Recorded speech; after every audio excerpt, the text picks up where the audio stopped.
Gozaimasu. Oui, voilà à quoi ressemble mon salon en ce moment. C'est le giga darwa, il y a des cartons absolument partout, je déballe, il y a des trucs, et il y a ce formidable canapé ectoplasma, ce sofa pardon, ectoplasma. Il est un peu petit, mais franchement je le trouve trop stylé. Voilà, vous avez compris, je suis en train d'emménager dans cette maison, et je voulais prendre un petit temps pour le début de cette vidéo pour vous dire merci beaucoup pour vos commentaires sur la maison au Japon. En fait, j'étais très surpris de la bienveillance de tant de monde. Franchement, j'ai bien conscience voilà, que 99% des personnes ne commentent pas voilà, les vidéos YouTube, mais quand même, j'ai été vraiment très touché. Donc voilà, merci beaucoup à vous, ça me fait vraiment plaisir. Et puis je me rends compte que voilà, cette aventure un peu de maison au Japon, ça vous intéresse aussi. Donc du coup, je suis très content. Parce qu'effectivement, maintenant, je peux vous le dire officiellement, je vis dans cette maison. Même si bon, vous l'avez vu, il y a un état assez particulier. C'est-à-dire que je déballe et tout, j'ai même pas encore de frigo, j'ai pas encore de lave-linge et j'ai pas encore de clim, ce qui fait que j'ai extrêmement chaud là actuellement. Et pourtant, j'ai bossé de fou. Je veux dire, j'ai déballé tellement de trucs, tellement de machins, j'ai fait tellement de cartons déjà. C'est juste qu'en fait, je ne déménage pas et j'emménage. Donc j'avais aucune possession au Japon. Donc vraiment, je pars from scratch. Et d'ailleurs, j'ai dû monter le lit moi-même.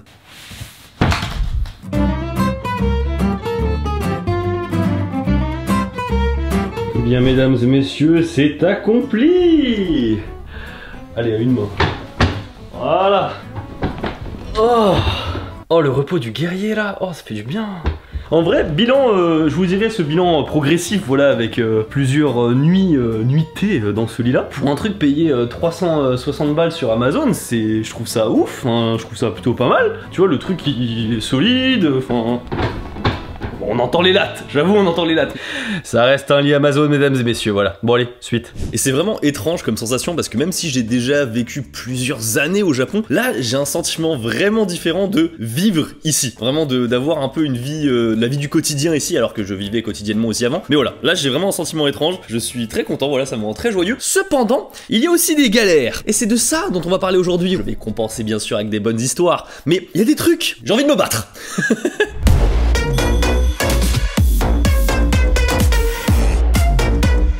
Effectivement, avoir une maison au Japon, ce n'est pas de tout repos, que ça soit dans n'importe quel pays, je pense, c'est pas de tout repos, mais je suis là pour vous raconter comment ça se passe au Japon et toutes les galères que je peux avoir. Je précise quand même que dans 99% des cas, les Japonais sur lesquels je rage, ils y sont pour rien. Je veux dire, vraiment, c'est pas de leur faute, tu vois, c'est juste que voilà, je suis pas prêt à les affronter, clairement, et je dois apprendre à m'adapter au système japonais, et ça fait beau 25 ans que je connais ce pays, et bien il y a encore des trucs sur lesquels je dois m'adapter et faire des efforts. On est parti maintenant pour la première histoire et on commence en douceur. Le jour J. Alors celle-ci, c'est l'histoire de quand j'ai vraiment eu la maison. Parce que révélation, effectivement, quand je vous l'ai présenté le 26 mars, eh bien, je n'avais pas encore la maison. Enfin, je veux dire, c'était des rushs que j'avais pris d'avant, et en fait, j'avais réussi à négocier la visite de la maison avec Fuji-san, vous savez, le GOAT, tout ça. Clairement, la maison n'était pas à moi, donc du coup, je l'avais juste visité, j'avais pas les clés encore. Mais quand je suis arrivé au Japon, du coup, c'est il y a quelques semaines, là, eh bien, là, ça a été la transaction finale. Le jour J, le truc où tu fais ton virement pour que vraiment la maison soit officiellement à toi, où tu signes les papiers, tout nickel. Et donc, ce jour J, forcément, il y a rendez-vous à l'agence. D'ailleurs, c'était pas l'agence dans laquelle j'avais signé l'accord, c'était une autre agence encore, et c'est un truc encore plus fat, tu vois, il y avait plein de monde qui nous attendait et tout. Heureusement, j'étais accompagné de ma mère, voilà, pour m'épauler un petit peu dans les démarches, tu vois. Vient le moment où on doit faire le virement, et il y a 2 virements à faire en vérité. Pourquoi ?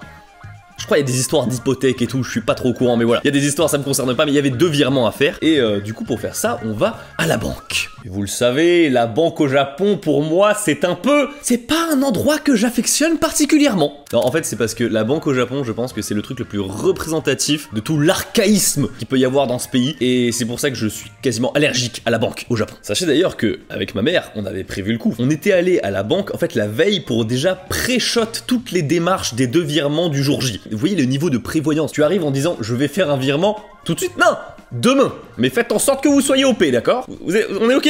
D'accord, on continue. Du coup, on arrive à la banque. Et en fait, la banque, quand t'arrives au Japon, soit t'as les machines, donc là où tu peux faire tes retraites et trucs comme ça, soit tu as la partie avec des vraies personnes, des êtres humains tout simplement. Il y a une personne qui contrôle ça, en fait, qui te fait rentrer, qui te fait sortir, et du coup, cette personne-là, en nous voyant, elle nous a reconnus, clac, on passe. Et là, elle nous propose 3 solutions. Soit c'est le virement avec la machine, du coup, c'est un truc basique, soit c'est avec une personne au guichet, donc du coup, c'est tout manuellement, soit une méthode un petit peu hybride, mi-machine, mi-homme. C'est-à-dire qu'en gros, tu fais avec une tablette, tu remplis les trucs et après tu vas voir la personne au guichet. Et apparemment, cette technique est la plus rapide. Je me dis, très bien, on n'était pas au courant de ce truc-là, hein, quand on est arrivé, on s'est dit, tiens, de l'imprévu. On sent quelque chose qui arrive, tu vois. Le mec nous tend donc la tablette sur laquelle je renseigne mes informations de paiement. Je remplis, nickel, aucun problème. Sauf que j'ai 2 virements à faire. Alors moi, une fois que j'ai terminé la procédure, je veux repartir pour recommencer une procédure pour le 2e virement, tu vois, logique. Et là, il dit, non. Il ferme la tablette, il la prend, il regarde sous le bureau, il prend une autre tablette et il me la donne. 2 virements, 2 tablettes. Normal, mesdames et messieurs. Du coup, on re-remplit comme ça. Là, c'est bon, il referme la 2e tablette et il prend les 2 tablettes et il dit « Veuillez me suivre » et il les donne à la personne au guichet. Donc la personne au guichet, moi je m'attendais, logiquement, la personne elle va récupérer les données et les virements vont être faits. Naïf que vous êtes et naïf que j'étais. La meuf, elle a ouvert les 2 tablettes comme ceci, voilà, et elle a recopié les informations des 2 tablettes sur son ordinateur. Et il n'y a pas d'effort. Le numérique, la technologie, mais utilisée comme une feuille de papier. Voilà, vraiment, elle a cru que le truc c'était l'application note de son iPhone. Enfin vraiment, moi ça m'a fait... Intérieurement, j'ai hurlé de rire. Et même Fuji-san qui était avec nous, et il était en mode, mais qu'est-ce que c'est que ça? Il a vu dans mon regard que j'étais en mode, c'est quoi cette banque là? Ça se passe vraiment comme ça normalement. Et j'ai senti dans son regard, il était en mode désolé, ouais, c'est comme ça. Et je vous rappelle que cette méthode, c'est la plus rapide. C'est-à-dire que cet hybride machine où elle recopie tout ça et tout, c'est plus rapide que la machine elle-même. Parce qu'en fait, il y a des horaires de machine, bien sûr. Oui, pour les machines, il y a des horaires au Japon, faut être habitué. Et si tu fais tout à la main, ben, du coup, c'est plus long. En fait, tu gagnes juste quelques peut-être minutes, mais en gros, ça a pris une demi-heure pour faire les 2 virements. Et ça s'est bien passé, voilà. Mais c'est juste pour vous mettre un petit peu en bouche, pour vous dire, regardez tout l'archaïsme qu'on peut avoir au Japon, tu vois. Vraiment non, ça ne changera pas. On fait le même procédé qu'en 1777, et si jamais on doit utiliser la technologie, très bien, mais on l'utiliserait comme une feuille de papier. L'eau, le gaz, l'électricité, et...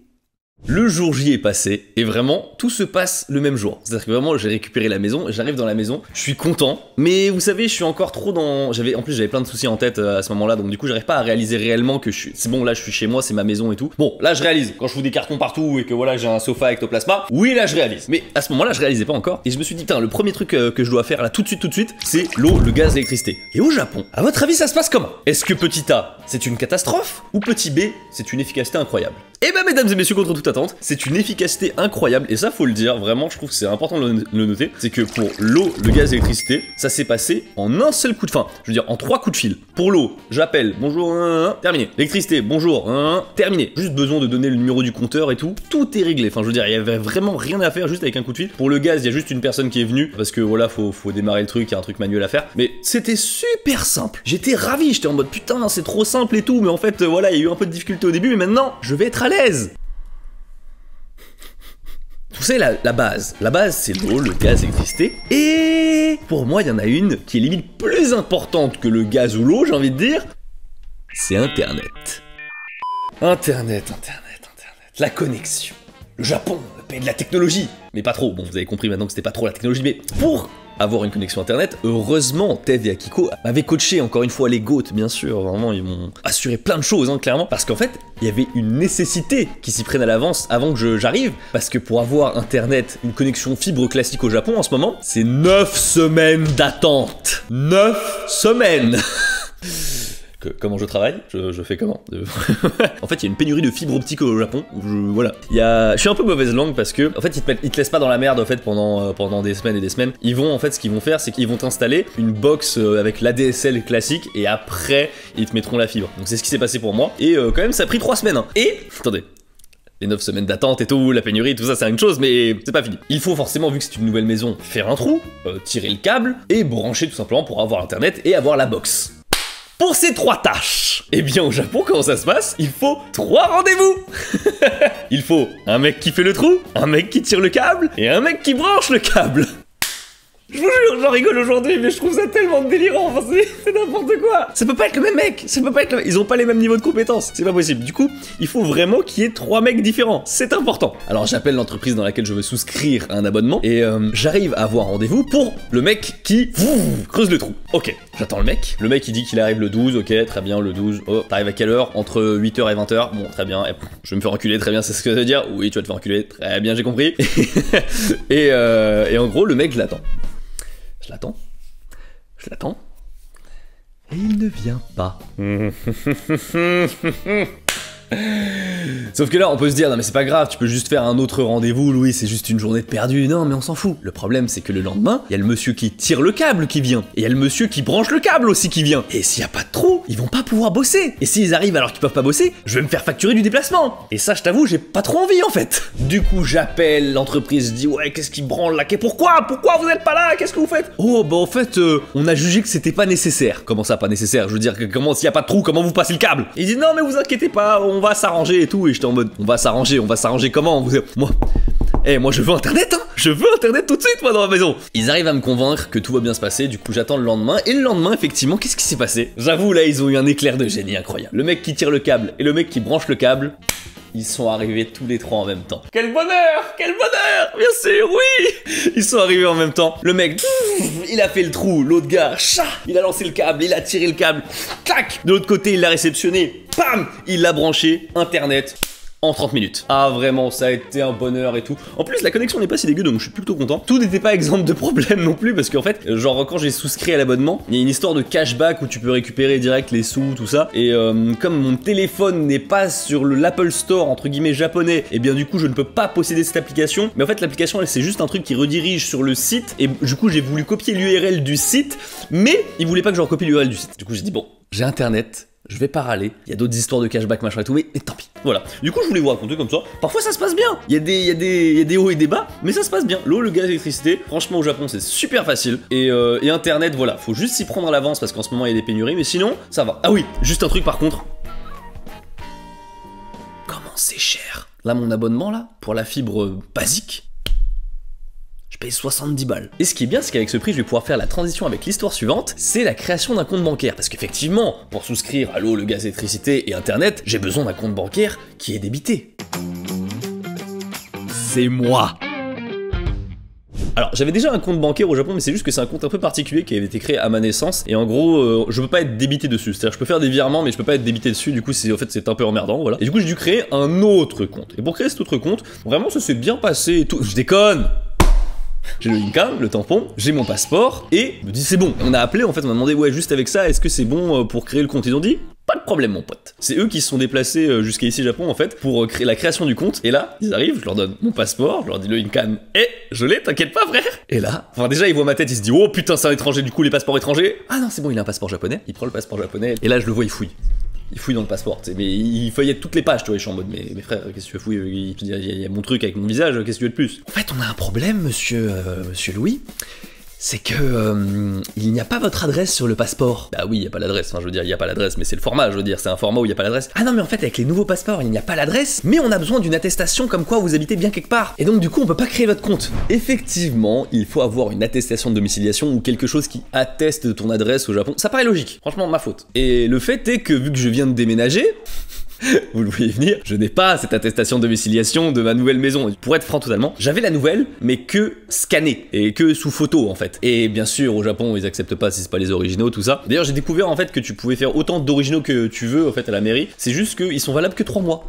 Pour quelle raison? Aucune! Si, il y a une raison, c'est pour te refaire payer assez régulièrement. Du coup, je me retrouve baisé, je lui donne finalement mon ancienne attestation de domiciliation. Et ils me disent, bon, on la changera plus tard, on verra, on fera les procédures, vous inquiétez pas. Mon compte est créé, je suis content, j'ai le fameux carnet de banque. C'est tellement archaïque, enfin bref, j'ai envie de crier parfois, mais... Et j'attends ma carte de crédit. Sauf qu'en fait, ils essayent d'envoyer ma carte de crédit sur mon ancienne adresse où je n'habite plus, donc du coup, forcément, y a personne pour la réceptionner. Et du coup, je me retrouve baisé dans cette histoire-là. Là, tu sais, c'est moi qui ai été naïf. J'aurais dit, bon, je les appelle, je leur dis, bah écoutez, je vais venir la chercher en agence. Vous pensez que la carte de crédit qui doit être donnée à vous, si vous allez à l'agence, ils peuvent vous la donner?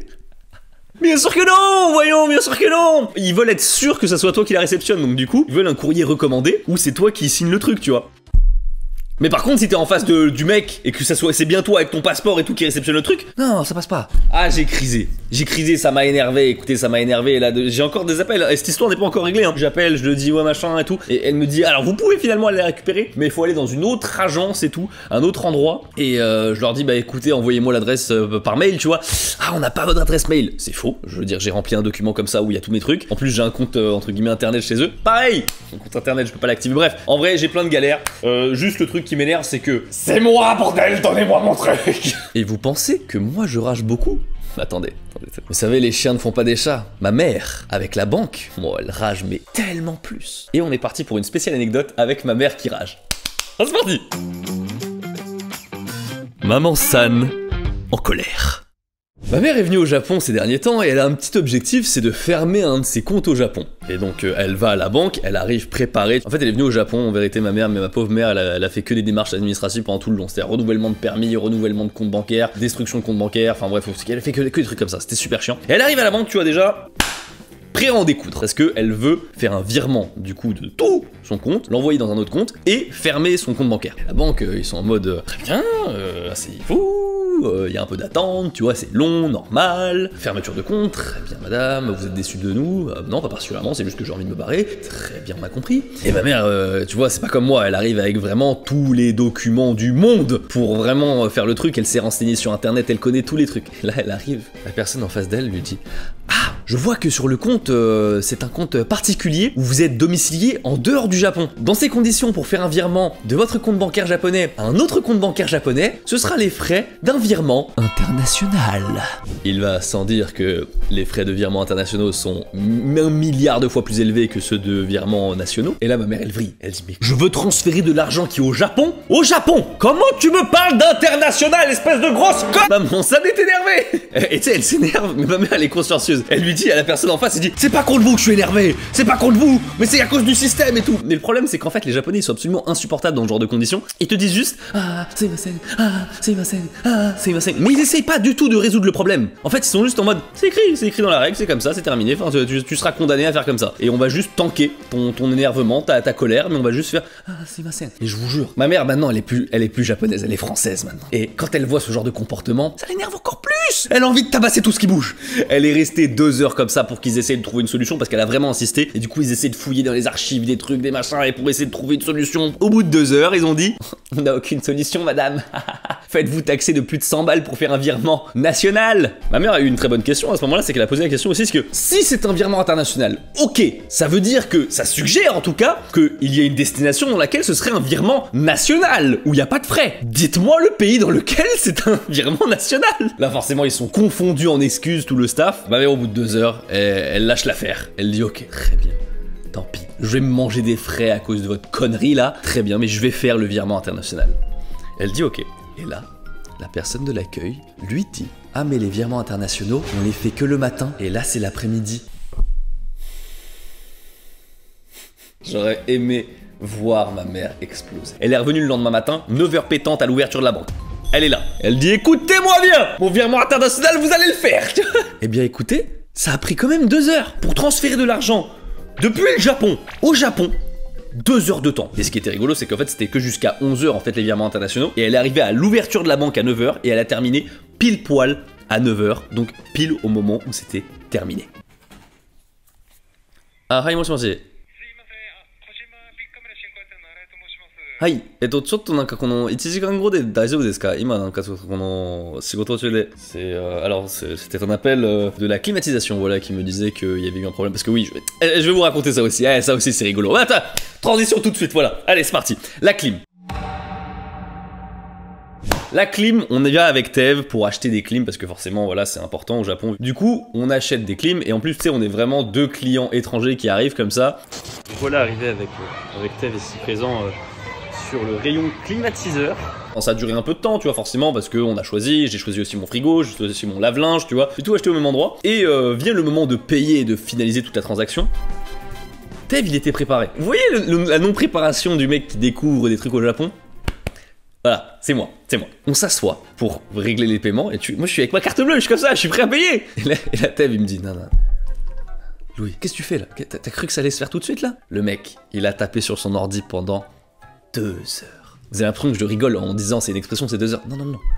On est vraiment resté assis 2 heures. On a mis 1 heure pour choisir tous les trucs, 2 heures pour payer. Ça fait 1h30 qu'on est assis ici. C'est long de ouf, genre tout est décidé, c'est juste que procédure. Ah, ça, c'est le bonheur, ça. D'ailleurs, c'est pour ça que la vidéo TV Louis de ce dimanche est arrivée en retard. C'est parce qu'en gros, on était coincés On était coincés dans le magasin et genre on attendait pour payer, voilà, parce que le mec il faisait plein de procédures et tout, des validations de je sais pas quoi, mais ça a pris 10 ans. Bon, après le mec était très vendeur, il est très cool et tout, mais c'est juste pourquoi ça prend 2 heures? Enfin, je veux dire, vous avez cru tous les clients, ils ont 2 heures à attendre comme ça à chaque fois qu'ils veulent acheter une clim? J'ai un nouvel adage pour le Japon, c'est bien organisé, mais pas efficace. Le Japon, entre tradition et modernité, non. Le Japon, très organisé, sans efficacité. Voilà. Et du coup, il y a un mec qui est venu aujourd'hui là pour en fait inspecter les endroits où on va mettre les clims. Et il y a un des endroits, il y a une prise qui est bien au plafond. Et ben j'ai découvert que les clims au Japon, c'est une prise particulière. Et c'est pas une question d'adaptateur, t'es baisé, genre en gros. Si la maison n'a pas été construite à cet endroit-là pour qu'il y ait une clim, t'es baisé, c'est terminé. Du coup, j'avais une prise là qui est juste là-bas là dans la maison là. Et ben je pensais pouvoir l'utiliser pour une clim. C'est pour le frigo. Et du coup, j'ai demandé au gars, j'ai dit non mais y a pas moyen d'adaptateur, quelque chose, un truc, enfin il y a quand même du courant, c'est une prise électrique, t'as besoin d'électricité, fais quelque chose. Non monsieur, ce n'est pas une prise pour les climatiseurs, du coup, c'est mort. Dans le fond, j'aime bien. Avoir toutes ces galères, c'est cool aussi d'une certaine manière parce que genre, tu sens que t'avances, que c'est pas forcément facile et vu que c'est pas si facile à avoir tous les trucs, eh bien, quand tu les as, t'es encore plus content. C'est bien de galérer finalement, mais parfois, je me dis, qu'est-ce que j'ai envie de foutre une baigne. L'architecte était bourré. Un matin, ça sonne chez moi. Encore une fois, j'ai la tête dans le cul, il est 8h du mat, enfin moi en fait je me couche tard si vous voulez tout savoir. Donc du coup, je suis encore en train de dormir à peu près à 8h et ça me réveille, ça sonne et tout. Et il pleut des cordes, vraiment, c'est l'averse de fou. Et j'ouvre la porte en pige, j'étais encore en pyjama, j'ai juste enfilé un pantalon. Et j'ouvre la porte et là je vois une petite japonaise. Mais genre petite, emmitouflée dans 15 kawaii et qui me parle super vite. Et genre vraiment, j'ai pas trop de problème avec le japonais, hein, je vous le dis. Hein. Mais là, j'avais la tête dans le cul. J'ai rien compris. Juste à la fin, j'ai entendu « Bougez votre voiture, s'il vous plaît ». J'étais en mode « Attends, qu'est-ce que c'est que cette histoire ?» Et du coup, après, je lui demande de répéter. Et là, je comprends. En fait, elle est là pour relever le numéro du compteur d'eau qu'il y a chez moi pour en fait faire la facture. Ils viennent sur place mesurer le compteur d'eau pour te faire la facture, en fait. Et à votre avis, où se trouve le compteur d'eau de ma maison ? Il se trouve sur la place de parking. Ce qui fait que lorsque ma voiture est garée, elle ne peut pas accéder au truc. Et donc du coup, j'ai dû bouger ma voiture pour qu'elle relève l'information. Et heureusement que j'étais là, mais je me dis en fait, les prochaines fois, si je suis pas là, pas de facture d'eau. Voilà. Donc je pense clairement l'architecte était bourré. La maison est très bien. La maison est très bien, franchement, je suis très content. Mais là, sur la fin, tu sais, ça devait être sur la fin, fin de soirée, réunion, il finissait les plans et il a fait, ah, vas-y, on met ça sous la voiture, on s'en fout. Bon, en vérité, maintenant que je suis au Japon, je me doute qu'il doit y avoir une explication logique et qu'il avait, à mon avis, pas le choix en fait que de la mettre là. Mais voilà, j'ai un compteur d'eau sous ma bagnole. Mon meilleur ennemi. On arrive, mesdames et messieurs, à la dernière histoire. Et vous savez, je vis ma vie comme dans un shonen. Et comme dans tout bon shonen, il faut un bon antagoniste. Et on dit souvent qu'on mesure la valeur du héros au charisme de l'antagoniste. Et bien moi, mon antagoniste, c'est les poubelles. Je sais pas comment je dois le prendre. Ah, vous le savez, les poubelles au Japon, j'adore m'en plaindre. J'adore. J'avais un objectif en arrivant dans cette maison, et avant même d'arriver dans cette maison, j'avais un objectif, c'est de me faire bien voir de mes voisins. Vous allez me dire qu'est-ce que ça a à voir avec les poubelles. Vous allez comprendre après, vous allez comprendre. Et j'avais même prévu des cadeaux. Je vais aller donner ça à mes voisins. J'espère qu'ils vont apprécier. Il y a des brookies et du chocolat. Je me suis dit, un truc un peu français, tu vois, ils apprécient. Les gens qui disent, ouais, il faudrait mieux leur donner, vous savez, des gros trucs de luxe français. Mais en fait, le truc, c'est qu'au Japon, macaron à la durée ou alors du champagne, en fait, ils connaissent, ils en ont déjà assez facilement. Alors que des trucs comme ça, plus simples, c'est plus compliqué.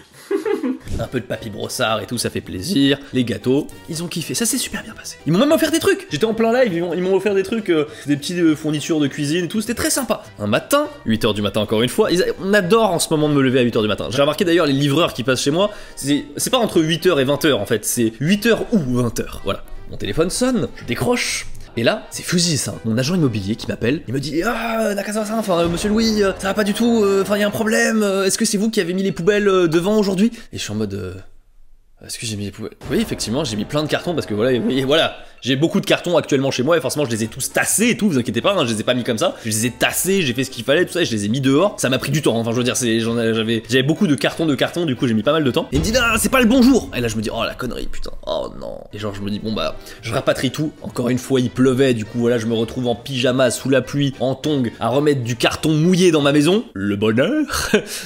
Bonjour, je vous prends dès le matin là parce qu'il m'est arrivé une dinguerie ce matin, ouais clairement, je viens de me réveiller et tout, là aujourd'hui c'est le jour Poula, tu vois, qui regroupe les plastiques, enfin pas tous les plastiques, hein, c'est un peu vicieux, mais genre les bouteilles en plastique ça regroupe ce jour-là, et vu qu'il y avait ce logo sur tous mes cartons, je me suis dit, mais attends, c'est sûr que c'est ce jour-là, ça, enfin je veux dire c'est ce jour-là qu'il faut sortir les poubelles. Je vais vous montrer, il y a ce putain de logo sur tous les cartons. Regardez là, c'est ce logo là, tu vois, Pula. Et malgré que ce logo là c'est partout, bah du coup il me dit non, faut reprendre tes poubelles mec, et ramène-les chez toi. Donc du coup là je les ai ramenés devant ma porte. Il y a ce fucking logo sur tous mes cartons. Mais bien sûr ça ne concerne que l'intérieur du carton, voilà, ça fait plaisir, j'avais le somme de ouf. Et j'ai vérifié un truc parce que Fujisa au téléphone il m'a dit c'est le moelle gomi. Et le moelle gomi en fait ça veut dire déchets combustibles. Et je me suis dit attends il y a un problème, enfin je veux dire je me suis pas fait chier à trier tous les cartons, à les empiler, à bien les sélectionner, les trier tout ça, pour qu'au final ça parte dans juste à l'incinérateur, ça me fait trop chier. J'ai vérifié et effectivement ce n'était pas moelle gomi, c'était Shigen gomi, les déchets recyclables. Et là ça paraît plus logique. Et je me suis dit pourquoi ils ne mettent pas le logo Shigen sur les cartons? Non, il fallait qu'ils mettent Pula, tu vois. Enfin, maintenant ça va, j'ai avalé le truc, mais j'ai pas le seum si vous voulez d'avoir marché sous la pluie, d'avoir rapatrié les cartons mouillés chez moi, d'avoir été réveillé à 8h du mat. C'est pas ça. J'ai le seum parce que j'ai voulu bien faire et que finalement je passe pour le connard d'étranger. Et je vous jure, la frustration elle est franchement grande. J'avais vraiment le seum et j'étais en mode putain, mais vas-y, ça se passait bien avec les voisins et bah maintenant ils vont croire que je suis un enculé. Et c'est ma faute en plus, tu vois. C'est juste que j'aurais dû mieux me renseigner. J'ai été mal guidé par ce putain de logo Pula, mais j'aurais dû m'y attendre. Faut prévoir, les poubelles c'est plus vicieux qu'on pense au Japon, tu vois. Par chance, je les croise le jour même. Ils sont en voiture, ils ont un flow incroyable. Le daron, il fume une clope, il est en bas de la maison, il est en mode Onizuka, tu vois. Sa femme, elle est trop chill aussi. Ils ont 2 enfants, enfin, il y a une ado et un plus jeune. Ils sont adorables. Et du coup, là, je me confonds en excuses et tout. Je leur dis, désolé, vraiment, j'ai remis tous les cartons chez moi, vous inquiétez pas, je me suis désolé, je suis pas encore habitué, tout ça et tout. Et là, ils sont en mode, oh, mais on savait pas, enfin, je veux dire, on savait pas du tout que c'était, enfin, qu'il y a eu des poubelles et tout. Bah écoute, y a pas de problème, hein. Franchement, nous, on est détente, y a pas de soucis. Et là, je suis en mode, oh, merci beaucoup de comprendre et tout. Je vais pas dire que je suis en larmes, mais je suis content, tu vois, je suis content, je suis en mode, ça va. Il me considère pas encore comme un connard d'étranger, c'est bon, tu vois. Et je rentre chez moi, et c'est là où, en fait, une réflexion me vient. Mais attendez, tu sais, ce n'est pas mes voisins qui m'ont dénoncé. C'est qui? Et en fait, vu que c'est mon agent immobilier quand même qui m'a appelé, hein, qui m'a réveillé, c'est mon agent immobilier, c'est pas rien. Forcément, c'est quelqu'un qui a acheté une des maisons dans le coin, tu vois. Et du coup, j'ai compris que c'était le voisin de mon voisin qui avait dénoncé et qui m'a, enfin, qui m'a vu en fait, qui a vu qu'il y avait des cartons devant et qui a appelé l'agence immobilière pour se plaindre en fait, pour dire ouais machin, il y a des cartons, hein, pour râler de ouf. Et c'est pour ça que Fujisa m'a appelé et je suis en mode, il aurait pas pu sonner chez moi en fait. Il savait que c'était moi en fait, hein. Il aurait pu sonner tout simplement. Je sais pas. Écoutez, voilà, les gens ils sont pas gentils, j'en sais rien. Après c'est pas très méchant, tu vois, je veux dire dans l'absolu c'est moi qui ai fait la faute, mais je me dis bon il y avait quand même d'autres manières de faire que de me dénoncer, tu vois, enfin bon, voilà. Voilà, c'était mes histoires, mes galères, et comme vous l'avez compris, voilà, 99% du temps c'est ma faute, ou c'est des trucs que voilà, je suis pas adapté, ou je me rends pas compte que le Japon, bah c'est comme ça et pas autrement. Ça a beau être chiant, c'est comme ça. Et ouais, non mais c'est cool, en fait c'est cool, tu vois. Je sais pas comment dire, mais avant, les histoires elles m'énervaient vraiment. Maintenant même les trucs qui m'enragent et tout, je sais pas comment dire, mais je suis un peu content. Je suis en mode, ah c'est... Bah j'apprends à vivre au Japon, tu vois, j'apprends à vivre au Japon, je découvre, il y a plein de trucs. Si tout était facile, ce serait pas intéressant, je veux dire. C'est aussi dans la difficulté que tu trouves ton plaisir d'une certaine manière au bout d'un moment. Si quelque chose est trop facile à atteindre, t'es pas si satisfait que ça. Alors que si t'as lutté pour l'atteindre, là t'es content. Et d'ailleurs je pense que je pourrais vous montrer la maison de manière terminée et pas dans cet état carton et tout, en juin, autour de juin, là je pourrais vous montrer vraiment comment c'est tout beau et tout avec l'aménagement. Bon en vrai il y a déjà des trucs qui commencent à se faire. J'ai prévu des trucs de ouf pour mon décor, vraiment j'ai acheté un truc, j'étais un peu fou, j'avoue j'étais un peu fou. Mais bref, vous allez découvrir tout ça en temps voulu. N'hésitez pas à lâcher un pouce bleu et à vous abonner. Moi je vous dis à la prochaine. Tchuss.